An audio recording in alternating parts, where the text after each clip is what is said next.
posse, solicito o senhor vereador Jantes que assine o favor.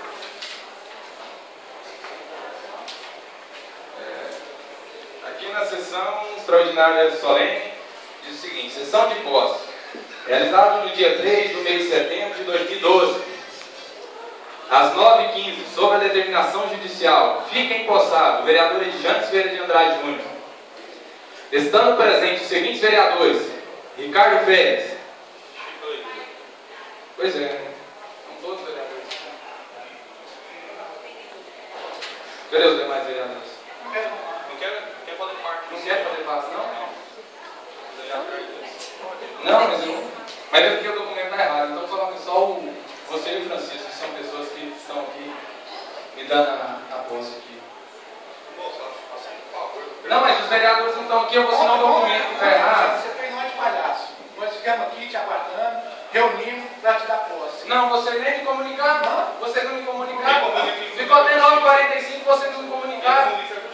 Ela atrás não te comunicou, não? Me comunicou, mas vocês têm que me comunicar de quê? De que haverá posse.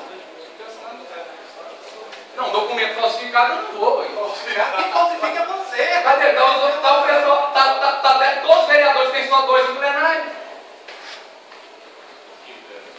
Mas vocês querem que eu assine um documento onde consta todos os vereadores presentes e tem só 2? Aí é eu que estou errado. Todos os vereadores estão presentes, tem só 2 presentes. Não, então faz um documento onde conste somente quem estão presentes.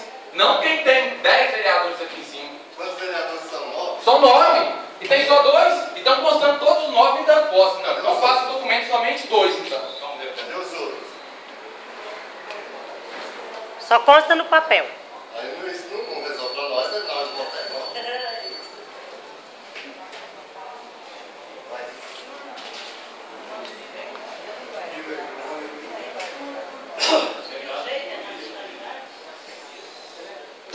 Dá o telefone. Ele vai me dar posse. Vai. Ele vai me dar posse.